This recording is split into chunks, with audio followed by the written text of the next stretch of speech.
Hi, today in front of me is Samsung Galaxy A20s and I'll show you how to scan QR codes with our device help.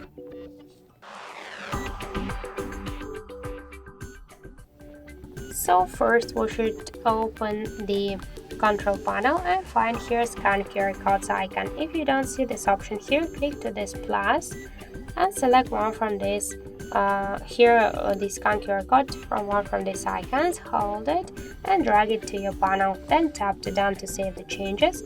And now we can see here scan QR code. Tap on it, click to OK,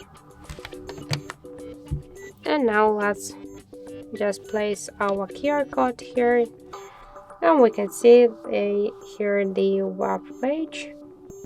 Okay, the web page, so we can go directly in our browser. Just click to the link and wait a second, and after that you'll see here this is the Wikipedia article.